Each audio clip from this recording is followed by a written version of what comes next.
Welcome to Truth and Company Podcast. I'm your host, John the Truth Dioria, and today we got a great show for you. Not one guest, but we got two guests.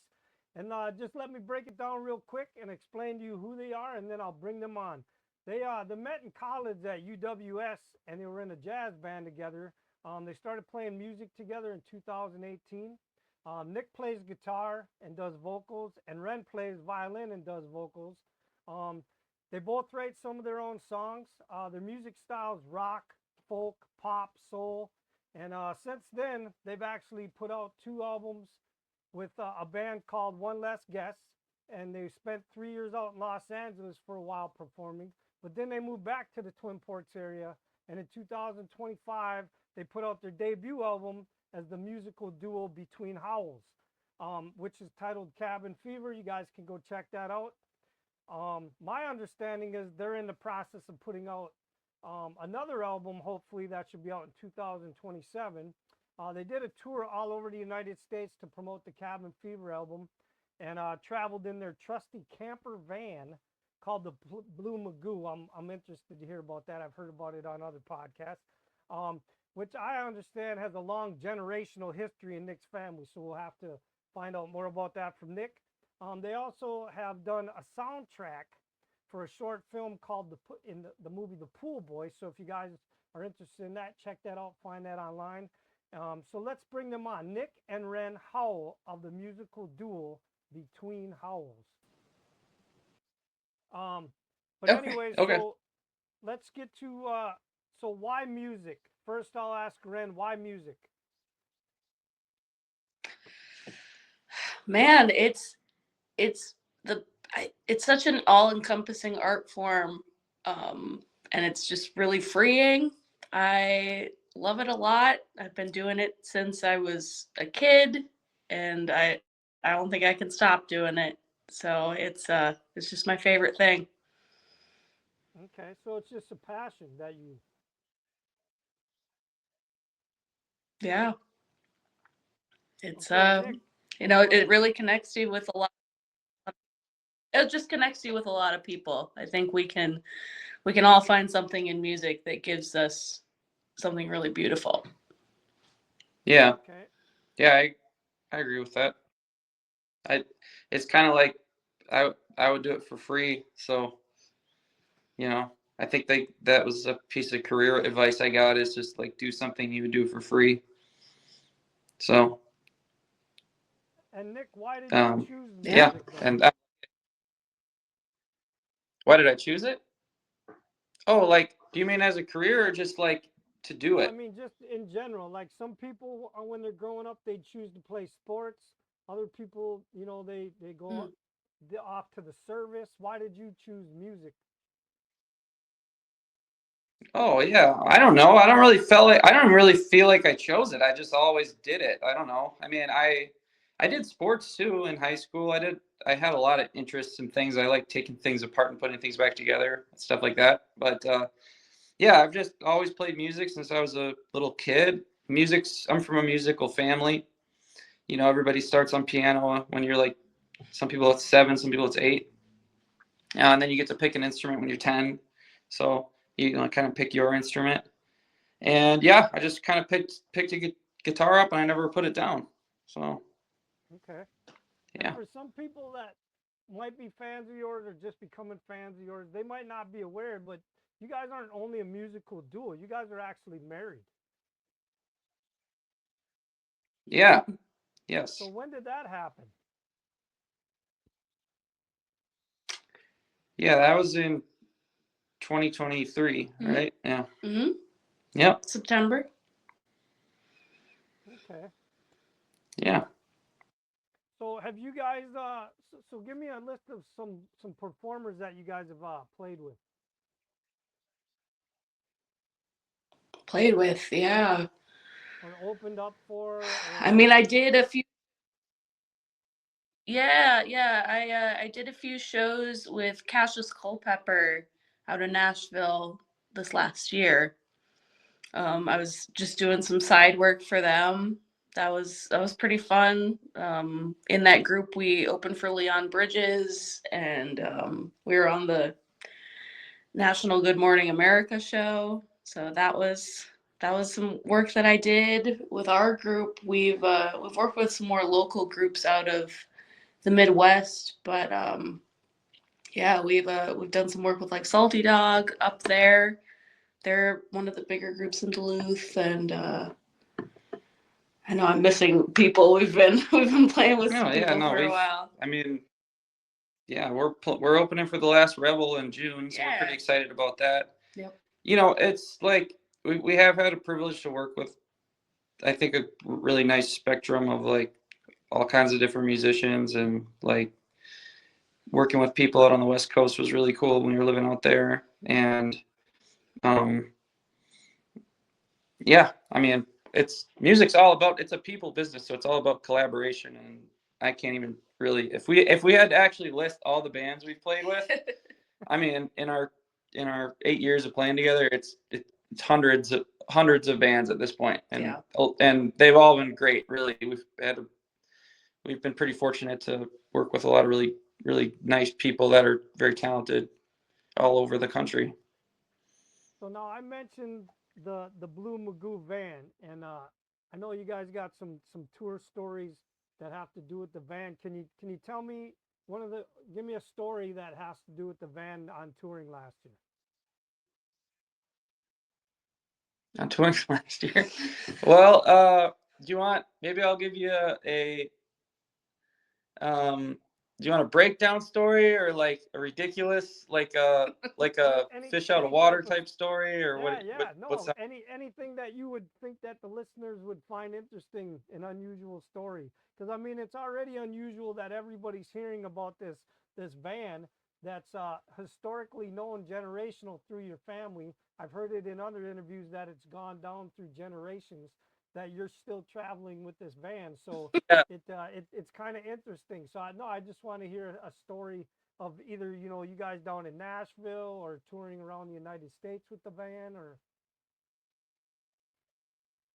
Yeah, so last year when I just felt like the whole Ren doing Stagecoach thing was like, that entire experience with the van and was really just like, I have a lot of vivid memories of that. So we did a show in Costa Mesa, California, and then we drove through the night. We stayed at a travel stop. We slept in the van. We pulled in to the artist parking for Stagecoach with this 1999 blue Chevy Express with a broken window. And, you're pulling up next to Sprinter vans and artists RVs and stuff. And I still have the sticker from when we got to park there. And then after the day was done, we pulled up to all the artists got to stay at this like way fancy schmancy hotel, like way fancy schmancy, like golf course in the back. I mean, it's in Coachella, so it's like, there's definitely some money out there. And we pulled up, and the guy was like trying to valet park our van. We're in line in front of all these other really nice cars and everything, and then we pull up in this van that really kind of had no earthly purpose in being there. It just looked so out of place.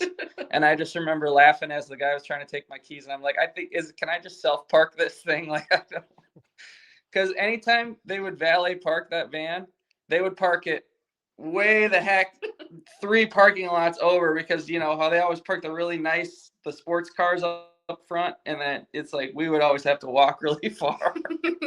So I just got to being like, I'm just gonna self park this. So we self parked it, and yeah, and I mean, just and there's all I got a ton of breakdown stories too. I've just got, it's with that van, it's just a lot of little things. It's just, we went on our first 3 tours in that van, and just being cramped, and it wasn't perfect, but it's yeah,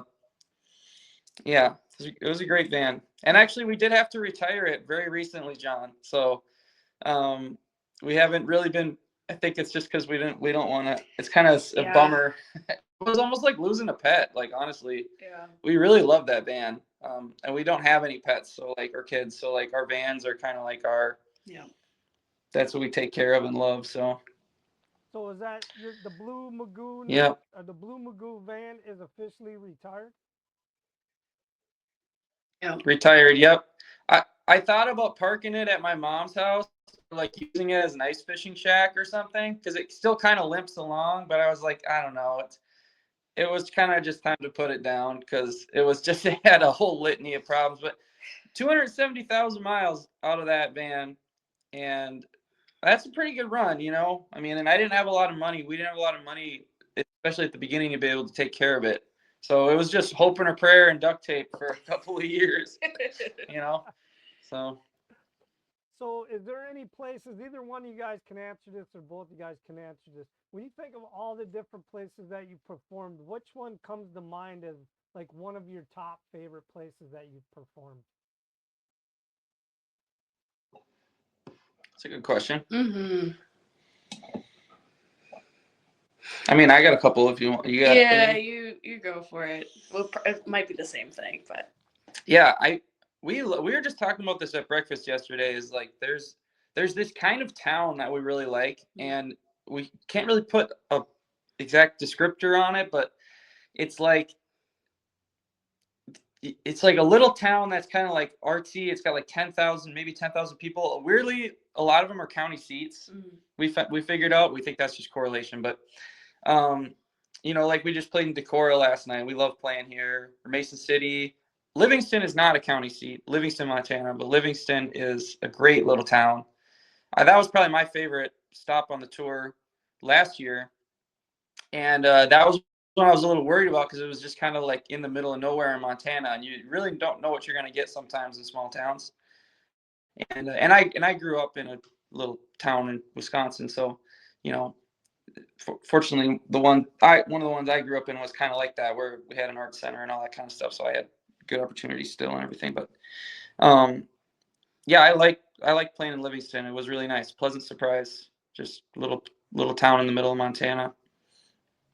And of course, playing in the big cities is fun too. Chicago, Nashville, like those are always fun. You meet interesting people. Show we did at the Wayfair in Orange County was really cool. Yeah, there's some that come back, some that come to mind for sure. yeah, the Lighthouse Cafe in Redondo Beach. Oh yeah, that was a good one. That was a fun one for me, just because so much history there. But yeah, my favorite venues now are like, it's a small shop run by a family, and it's, you know, you can maybe fit 30 people in there. But we have two venues that we're playing currently. One called Sand Rocks in Sandstone, Minnesota, that's run by this family, Rachel and Charlie, and they're so sweet, and the community that they have in there is great. And then the other one is the Snug in Washburn, Wisconsin, and that's another awesome. family-owned one. And it's just such good people, and you can tell that all their friends come around, and that's just kind of how their life is, and it's really nice to be a part of that for a night. Yeah. So you guys are actually on tour right now, right? Mm-hmm. Yep. So where are you doing the podcast from? Where are you at? We are at we're in Decorah, Iowa right now. Like I said, we just played there last night. We're at Simon Kropp. You know Simon Kropp? He's a musician. He's playing a show in Duluth recently or soon. And soon rather. So if you haven't checked out Simon, whoever's listening, and then yourself included too, John, he's a great musician. So we're staying with his parents here, and yeah, they're nice enough to open their house up to us for a night. Okay, and let's get to the name, because some people might not know why you came up with this name. So why the name Between Howls? And then was there any other options before you settled on that one? Yeah, I mean, originally we were called Howls Crossing, and that has a little Duluth history tie-in that I honestly probably shouldn't get into, because it takes a minimum of 5 minutes to tell this story, and there's not much of a punchline to it. It's a Wikipedia hole. I'll just leave it at that. So we're like Howls Crossing, and the thing with us is, so I guess bachelor, not maiden, whatever the guy equivalent of maiden, maybe it is made in, I don't know. Surname? My surname, thank you, was Muska, and Ren's was Cooper before we got married. And it was around the same time that we started doing the duo that we got married. So we were kind of like trying to come up with a band name. And at the same time, we were kind of talking about maybe it'd be kind of fun if we just changed our last name too. So the two kind of ended up getting morphed into each other. And when we were talking about Howls Crossing, we were like, well, Howl, that could be kind of a cool last name. So then we changed our name to Howl when we got married. And then we did Between Howls. And I mean, we threw a whole bunch out. I mean, seriously. I took screenshots of our text message conversation because we were out doing different things that day, and we went really back and forth on a whole bunch of things, but then we decided we liked Between Howls. Mm-hmm. So okay. Yeah. So obviously, like I just mentioned, you're on tour now. So what's going on in this year of 2026? You got any big shows coming up? Or are you just doing a lot of little shows around the United States? Or are you staying up in the north area? What are you doing? I mean, Nick does our booking, so I'm looking at him for this one because I think he knows more of what's going on there. I don't want to dominate the. Yeah. I can. No, it's all. You probably already pieced together, John. But if I get rolling, I just don't shut up. So, yeah. So it's a 25 show tour this spring. We love hitting the road in the spring. It's a fun time. Although there is a blizzard coming in here in Iowa, and we're trying to kind of figure out how we're gonna get to the next spot here in time, and such as the thing of touring in the spring. But yeah, as far as we're kind of just, honestly, it is a lot of little shows, but we like it that way. Mm-hmm. And we're sometimes you can hit the road and you're opening for people, and then other times you're doing more headlining, and what we're doing. And this project's only a couple years old, so we're still playing a lot of 50 to 100 capacity rooms. And I'm trying to think about where we're going next. We got a couple shows in Wisconsin. We'll be coming back down to Iowa. We're doing a house show. We've been doing more of those house shows. Those are really fun. Mm-hmm. Then going on to Chicago and Nashville thing, and then we're going on to Montana. Yeah, so it's all a lot of little clubs. So if you want to come see a folk Americana duo and you don't want to be crammed into a big, club, and you got to pay a whole bunch of money to get in, then this tour is for you. And everybody that's looking you guys up and trying to keep track of your schedule, they can just go to your website, which is actually across the bottom of my screen right now. So they can check it out during the whole podcast. They can just go to your website and make sure they can keep track of everything that's going on with you guys, right? That's right. Okay. All right. So you guys ready for these random 20 questions? Let's do it. Let's do it. All right. So my listeners, we're going to do it a little different today because obviously we got a married couple and married couples share things. So we're not going to do 20 separate questions. We're going to do 10 each. Some are going to be the same question, but that way we'll give you guys each 10 questions. So obviously we're going to start with Ren because we're going to start with the woman first. So question number 1, tell me about your background and your upbringing a little bit. My background, I'm from Duluth, Minnesota. My family is not from there, but they're kind of based out of there. So that's where I kind of started out. I started playing violin through Lowell Elementary back when it was a music magnet in 3rd grade. I think I was 8. And I just kept playing violin ever since then. Moved to Superior, Wisconsin for middle school and high school, and graduated from Superior High School, where I met your son, Marcus. And just kind of bounced between the two cities. Kept playing music the whole time. Ended up graduating from College of St. Scholastica. But before that, I was at UW Superior, where I met Nick when we were in the jazz band. That's kind of how we first started becoming friends and kind of playing together. And and then we started a band, rock band, One Less Guest, moved out to California, and then we moved back and started this thing. So that's kind of like a brief. Yeah. And Nick, same question for you. Question one. Tell me about your background and your upbringing a little bit.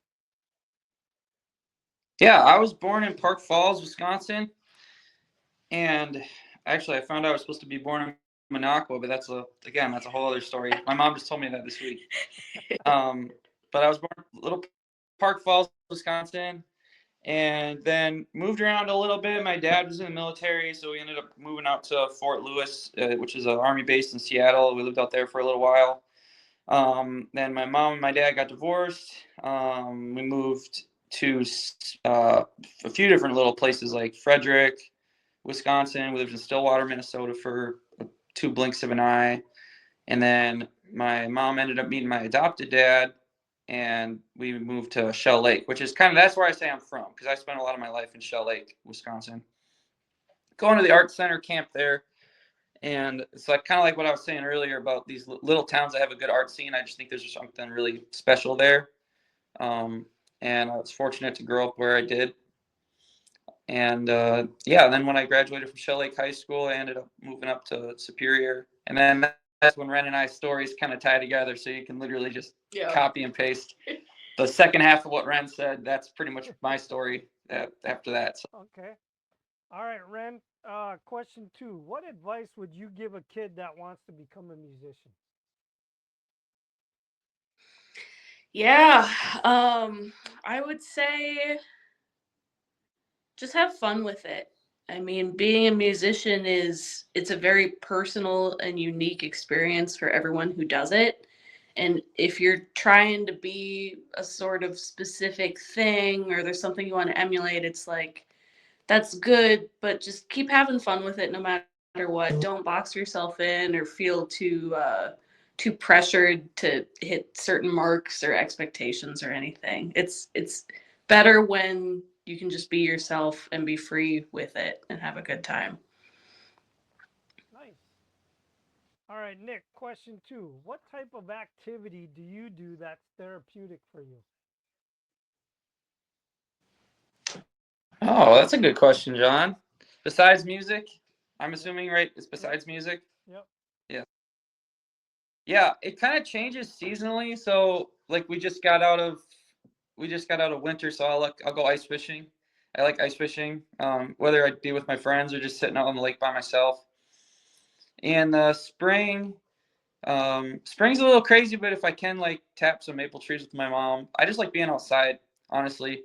And then once summer rolls around, it's like I'm scouting for bow season, and then if I can, and then in the fall it's bow hunting for sure, and like deer hunting in general. I just like being outside and doing outdoor stuff. So it's not even really like if I ever couldn't, like I know a couple of guys who can't. Well, now you can hunt with the crossbow, but it becomes harder physically to do those things. Like I don't do them because they're those things. I just like being in the woods. So if I ever couldn't do that, I would just do some other thing in nature.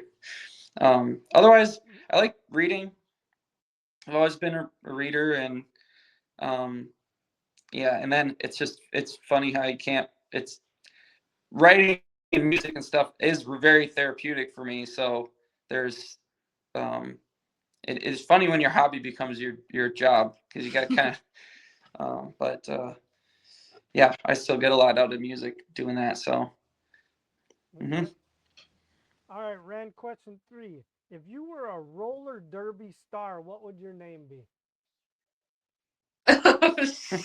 This is good. Oh man. Honestly, I haven't watched enough roller derby and I'm not particularly good at naming things, so this is a good one for me. Um, I don't know, Rumblin' Wren. Yeah, I have not named anything historically like in that. our partnership, Rumblin' so there Wren. you go. Sounds like you just got a new nickname. Nick likes that one. I guess. All right, Nick. Question three. If you were a gunslinger from the Wild West, what would your outlaw name be?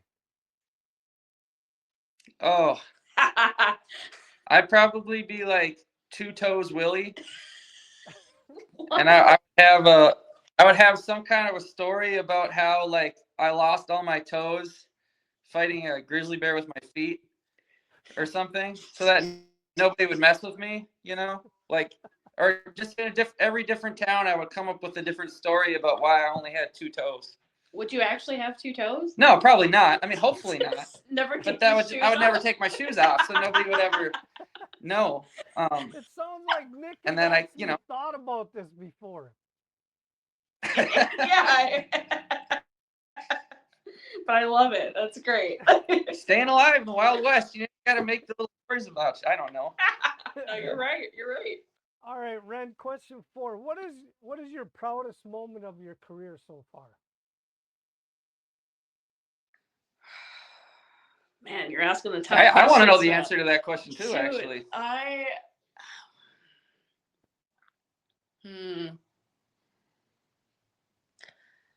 I would probably say with our rock band, obviously this group is still only a couple years old, so we're still kind of building moments as we go. But of my whole like musical career, my proudest moment was probably we did a returning show. Or no, it was our farewell show when we left for California with one less guest.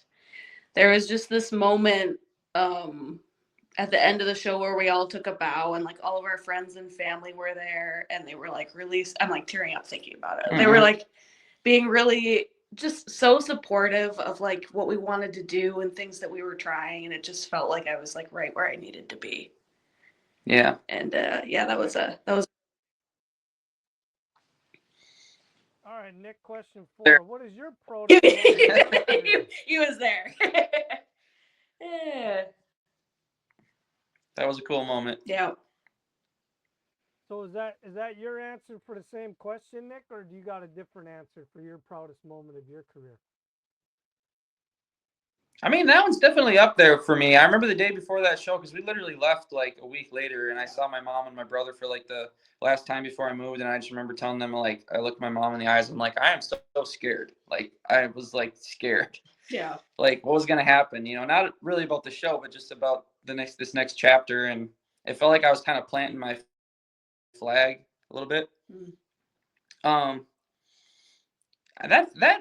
definitely would be up there for me for sure. We've had some other ones though. I think or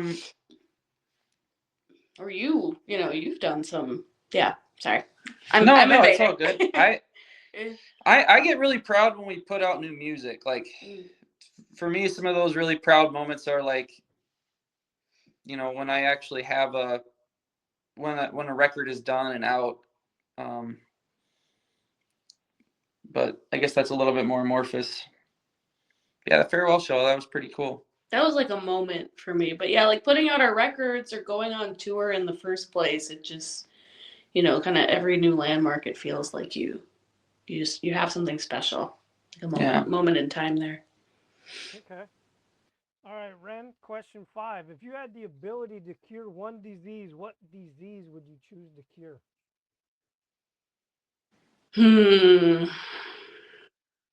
I mean, whichever disease impacts the most people. I think cancer would be one, just because I've had enough people go through it now that you see that like fighting, that long-term fighting that people have to go through. It's really rough. Yeah, that would probably be it. Okay. All right, next question 5. Who's the one musician, alive or dead, that you'd want to sit down and have a conversation with if you could? Oh my goodness. This is a great question. Alive or dead, huh? Honestly, probably Willie Nelson. I think Willie would be a guy that, I think it'd probably be Willie. Like, I want to say Bob, but I know Bob Dylan, but I know he would be all cryptic and like not actually answer any of my questions probably truthfully. Otherwise, John Prine would be pretty cool. Chris Christopherson, Townes Van Zandt would have a million good stories. You just know he would. But it'd probably be Willie, because I just feel like I would walk away with that from that with some wisdom, probably changed my perspective would be changed on some things. Mm. Yeah, you might walk away with a contact high too. Yeah, maybe. Although I hear he doesn't smoke anymore. Actually, he had to quit. But yes, that's true. Depending on what time of life, if it's yes. All right, Ren, question 6. Can you tell me an interesting story out of your career? Interesting story.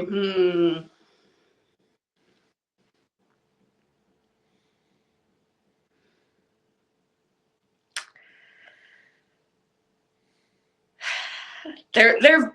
I hate to be like, there have been so many. I don't know how interesting this one is, but it's popping into my mind right now. Just on one of our tours with One Less Guest, we had this run where we were driving through California and our AC went out, and I just think about that moment a lot, where it was like 3 guys and me just sitting in a van for like 3 hours in like 110-degree Oh, it's heat. so hot. I know. And we're all like, it was silent the whole time because none of us, we couldn't speak because we knew if we started talking, we'd just like be pissed off. Yep. And like, yeah, it's not really interesting, but to me, that was just like such a fun moment of being like, this sucks so much. Yeah. We can't even say anything about it. And then we were driving to Tacoma. Yeah, we drove through like Seattle, and there's people don't know that there's a desert. Yeah. Like, Eastern Washington is like, a lot of it's kind of a desert / very arid. Yeah. It's pretty hot. So yes. So yeah, we got into town. We got to the hotel that we were staying at. We brought the van in, and then when we were in the hotel and everyone had like taken a shower, then we talked about it because we just in the moment we couldn't do anything, and it was very like surrender. You just have to like surrender to the moment. And I don't know, I think there's a lot of that in a musician's life of like, you just kind of have to roll with go with it, whatever is So true. happening.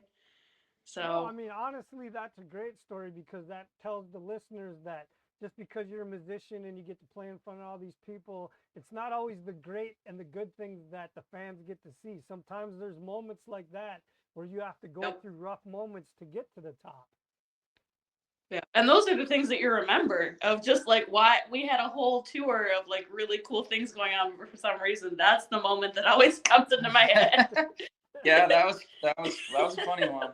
What about when that? Yeah. Oh no, go ahead. All right, Nick, go ahead. Question 6 for you. Same thing. Can you tell me an interesting story out of your career? Yeah, I was. Yeah, what you got? What about when that our rehearsal space got Dude. Oh my god. Yeah. This is one of those wacky things that you're just like in the right / wrong place at the right / wrong time. Like, I might have repressed that. Yeah. Okay, this one so we had a rehearsal space for a while. I will not name the name of the business because I don't know if it's still around or not, but it was I believe it was in Torrance, California, and we had a rehearsal. They're called lockouts. You can rent them. You can either rent them by the month, almost like you would an apartment, or you can rent them by the hour, and like multiple bands will use the same rehearsal space over the course of a day or a night. And we were in one of the hourly spaces. We had just set up and had been starting to rehearse for about an hour when this little lady, she was like she was 5 foot if she was nothing, I mean, she was just real short. She come running in, and we don't know her, she's got like a Gucci bag, and like she's all dimed out and everything, and like got nice clothes on and stuff, and she just kind of comes in and like slides up against the wall, and she's just kind of like, keep playing, and we're just like, oh, okay, right. Sweet. So we're in the middle of a song, right? And it was a long song, and then we got to the end of it, and we stopped playing, and we were like, who are you? And she's like, oh, don't worry about me. I am in the lockout across the hall. I just need to stay here for a minute. Is that okay? And we're just like, sure, yeah. I mean, if you need to, sure, go ahead. And then so we just kept rehearsing like as normal for like, another couple hours with her in the room. Well, At some point during the rehearsal, we saw a guy with like a helmet come running past, and then another guy with the helmet, and then a guy stops outside of we can see it through the door. There's like the glass in the door, and you can see through it, and I could see it on the back of his vest. It said SWAT on the back of it, and our rehearsal studio or the space it was getting raided by a SWAT team, and I guess what had happened was the people that were across the hall had rented out. They had one of the longer term leases, and they had like a gambling ring in there, and she was working in the gambling ring, and so she slipped out as the SWAT guys were coming in, and she slipped into our rehearsal space, and so the whole rehearsal, we're just seeing all this commotion and guys getting pulled out and in, and SWAT guys coming in and out, and this lady's just sitting there with her Gucci bag like this in the corner of our rehearsal studio, hoping nobody's gonna come in and check in on us. And nobody did. And then finally at the end of the rehearsal, we're just like thinking about how we can get her out of there. We're like, do you want to like pretend you're in the band and like you can like carry a guitar case or something? We'll give you a jacket. And yeah, we'll like, you know, and she very obviously there was differences in there's a language barrier. There was a language barrier and stuff, and so it's like she very obviously was not like in the band, but so we thought that was a dubious proposition that we could probably do that. Yeah. So she was, she agreed to. She was like, no, and then she's like, just shut the lights off and close the door and walk out, because we were the last people to use the space for the night. So that's what we did. We just left her in there in the corner on the stool, and as we're walking outside with our gear, we see all these probably 15 guys lined up on the curb in cuffs with the SWAT team all around them. I never knew what happened to that lady. I've thought about her from time to time, like what happened, but I don't know. But I hope she's living her best life. She got out. I hope she got out. Oh my God. Oh my God, that's a great story. I laugh about that one. Oh man. Oh, okay, Ren, question 7. If you could have a conversation with any animal and it could talk back, what animal would you want to talk to? I think I want to talk to like a bird of prey, like an eagle or like a turkey vulture, because I always been envious of like that mile high view. I'd want to know, or just like what that feels like.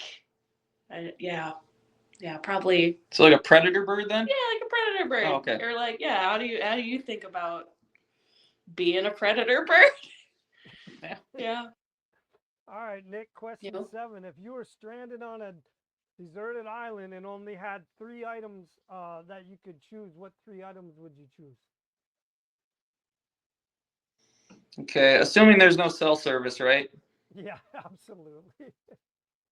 Okay. All right. Yes. This is a good question. Okay, I legit would bring this.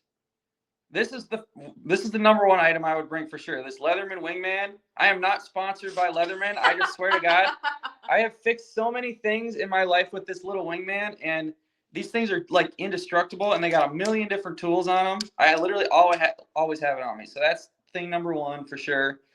I mean, I feel like you gotta have, like a fire starter would be. That's kind of a generic one, but I mean that would be true. I would want one of those. And then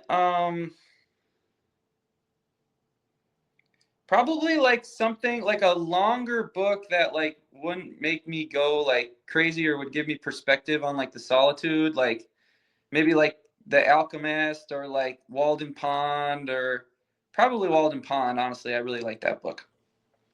I can't believe you didn't say guitar. Yeah, I know. You could probably make one. I don't know. I guess I would probably want to bring a guitar. I'm just trying to think about how I would survive. I mean, okay. Yeah, that's a good point, John. I should probably amend it to my Leatherman. That is, honestly though, that is tough between the book and the guitar. I'm not gonna lie. I do feel like it would be nice to have something to read. Because if I can't make music for anybody, I mean, if I'm alone on the island, then I don't know. This Yeah. has got me thinking about some stuff. That's a good question. Okay. Ren, question 8. Are you artistic in any way with your hands as far as building things, painting, drawing, photography, mechanics, anything like that, besides the music stuff? Yep, I do art things. I do most of the merch for our band, so that it kind of worked out pretty well. I do screen printing, so I screen print all of our shirts. But then I'll do like screen printing projects for myself or other people too. Sometimes I'm working on a like knockoff band merch with like bands that don't have merch, but I really like that band, so I'm just gonna make a t-shirt for them for me. Um, but yeah, I'll paint. I've been making a lot of bracelets recently, and yeah, I get crafty like that. Pretty much anything I can, if I have something that like could be thrown away but could also be like used for an art project, I keep a lot of things like that. Like another project is like Nick had this old like desk globe, and I took it and I'm like hot gluing mirror disco ball pieces on it. So it'll be like a globe disco ball. So I just have a lot That'd of be fun. little art projects like that going. Okay. All right, Nick, question 8. Do you have any phobias? Yeah, I think I have what's called trypophobia. Um, it's a fear of like little small holes that are all connected. Um, I don't exactly know how to like describe it, but those like make me really, really uncomfortable. Um, oh God, what's like a good example? Like if you were to like be in a cave and there was like a rock where little water droplets had fallen and you couldn't see and the holes were all really close together. Not necessarily like a bee's. It's funny because actually like honeycombs don't bother me, which is a typical one. So that's why I say I go back and forth on it. But if it's like a lot of little holes, maybe somebody else has this. You can just look it up. It's trypophobia. I definitely think I have this because those freak me out. Like they make me very, very uncomfortable. Okay. Otherwise, I Heights. Oh gosh, yes, thank you. I mean, is that a phobia? I'm like definitely afraid of heights. I still Yes. hate flying.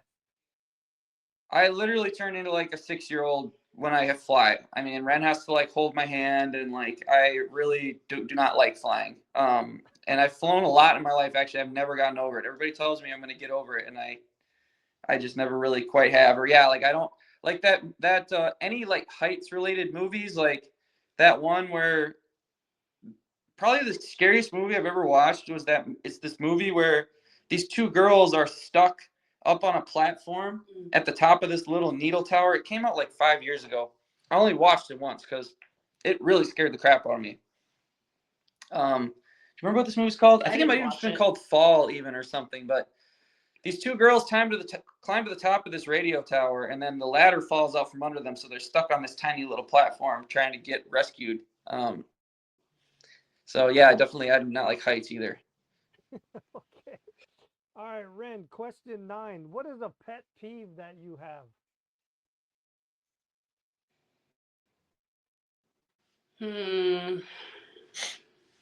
Sharpies? Yeah, yeah.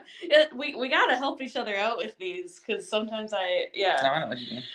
yeah, like certain high pitched noises, yeah, which is rough because we use Sharpies for everything. But like Sharpie on like copy paper, for some reason that scratching like really gets to me, and it doesn't get to other people.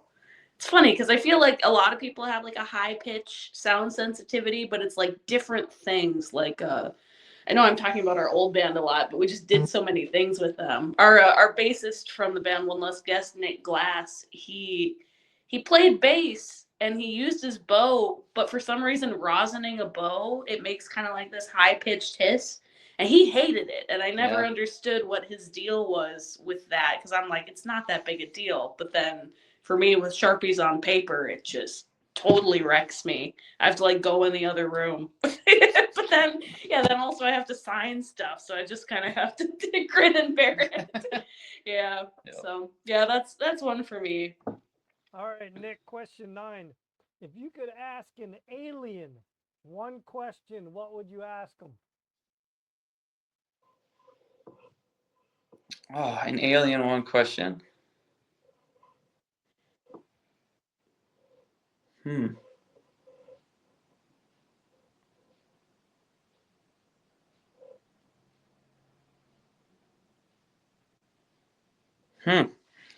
Jeez.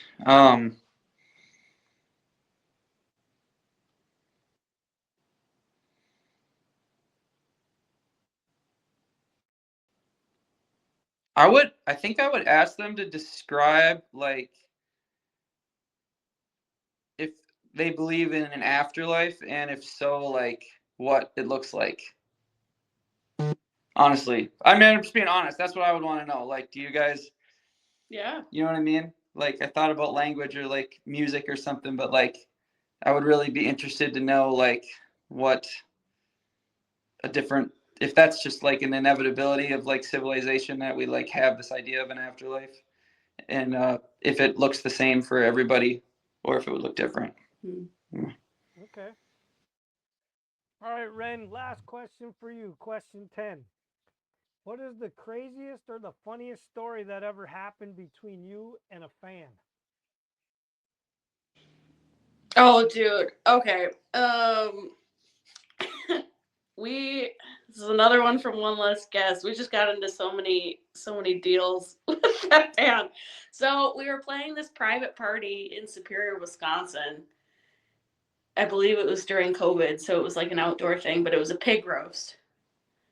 And this probably isn't the craziest one, but again, this is just what comes into my head. So we were playing this pig roast, and there was this guy there who was having a great time. You could, yeah, he was having a great time. He was dancing. He was friends again with our bassist in the band. He was laughing it up. He was running around to everyone in the party. He was just having a blast. But as the night went on, he kind of got progressively drunker, and then we were kind of wrapping the night up, and he like got too close and he bumped my mic stand into my face, and there was just this moment where like everybody switched. Turned. We were just like everyone turned on him.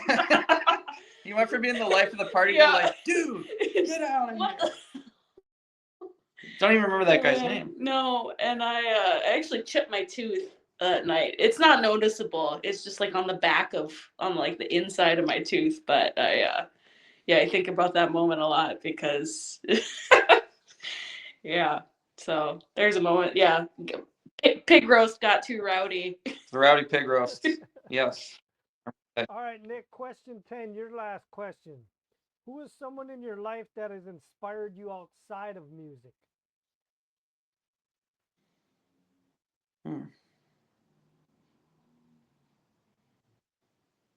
Outside of music.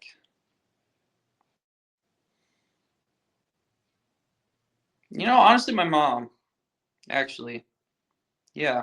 My mom is really resilient and didn't choose a music path, even though I think she's a very artistic person, but she's just always inspired me to. She's probably where I get my like, oh, I can do it from, the like, oh, I can do it thing. Like, even tonight, like we're trying to figure out like, oh, do we want to drive through a snowstorm up to Duluth and drive 4 hours? I'm like, oh, I can do it, because that's just how my mom always was growing up. Like she could kind of do anything, and there's a period where she was a single mom too, and just always, I don't know, just I really admire my mom, and I feel like I look up to her a lot, and still in my adult life, and I think I've learned a lot from just watching her. Even when she doesn't nail stuff, she does it with a certain amount of grace and humor that I really like. So. Okay. All right. Well, listen, man, I appreciate you guys taking time to come on the show in the middle of your tour. I hope you guys enjoyed the 20 random questions. And if you got anything to say to your fans or want to talk about any of the shows coming up, go ahead. Yeah. I'm gonna be honest with you, John. I'm gonna think about why I didn't say guitar for the deserted island thing. I think maybe it's because I think I'm gonna make it out of there or something. I don't know, but I really don't know why I didn't say guitar. But that's neither here nor there. I guess this was really fun. Thank you for having us on. Yeah. Yeah. If anybody wants to check out our tour route, like you said, go online. We're betweenhowls.com. Follow us on Instagram, Facebook. We post our shows there, and we don't have any new music coming out this spring, but we did release our album Cabin Fever last spring, which we recorded at our cabin, and it's we're really proud of it. And you talking about what we're most proud of? I am very proud of that record. Mhm. It was a lot of time. We didn't have a lot of money. We didn't have a lot of know-how, but we had a lot of time, and I actually think it turned out better than any of our other records. Mhm. To be honest, I'm very proud of it. So, check that out. And if anybody's listening in Duluth, we're playing with Soctopus at Bent Paddle for the Festiversary pre-party. That's going to be Friday, May 8th. And that's going to be the penultimate date on the tour. It should be very fun. So we hope y'all, Duluthians and Superiorites, come out to that. And yeah, I can't really think of, you got anything else you want to add, Ren? Thanks for everyone who have come out to the shows for this tour and just in general to all of our shows. I mean, obviously that makes everything better when you have really good friends and people coming out to see you. So just to say to that, anyone who hears it, thanks for supporting us and what we do, because it wouldn't be the same without you. So. Mm-hmm. All right, hold on. And with that, the truth has spoken.